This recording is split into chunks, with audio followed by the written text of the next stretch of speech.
పట్టభద్రుల ఓటు హక్కును ముఖ్యమంత్రి నారా చంద్రబాబు నాయుడు, మంత్రి నారా లోకేష్ వినియోగించుకున్నారు. ఉండవల్లిలోని మండల పరిషత్ ప్రాథమికోన్నత పాఠశాలలో వారు ఓటు హక్కు వినియోగించుకున్నారు. Polling booth number 284A Chandrababu Naidu, Lokesh vote వేశారు. ఈ సందర్భంగా సీఎం చంద్రబాబు నాయుడు మీడియాతో మాట్లాడుతూ ఉత్తరాంధ్రలో ఉపాధ్యాయ ఎమ్మెల్సీ ఎన్నికలు జరుగుతున్నాయని, ఓటు వేయటం మన బాధ్యత అని, ప్రతి ఒక్కరూ తమ ఓటు హక్కును వినియోగించుకోవాలని ఆయన సూచించారు. భారతదేశం ఒక పెద్ద ప్రజాస్వామ్యమని, ఈ ప్రజాస్వామ్య దేశంలో ఓటు అనేది పెద్ద ఆయుధమని, భారతదేశంలో ప్రజాస్వామ్యాన్ని చైతన్యం చేయడానికి ఈ ఓటును హక్కుగా తీసుకొని బాధ్యతగా ఓటు వేయాలని చంద్రబాబు నాయుడు అన్నారు.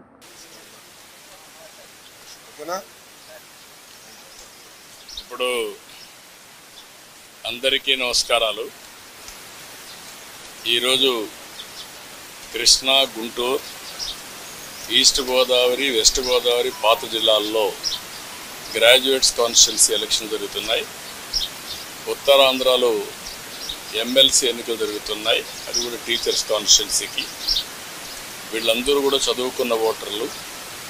నేను అందరికీ ఒకటే విజ్ఞప్తి చేస్తున్నా, ఓటు వేయడం అనేది మన బాధ్యత.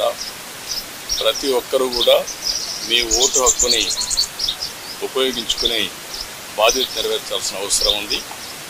భారతదేశం ఒక పెద్ద ప్రజాస్వామ్యం.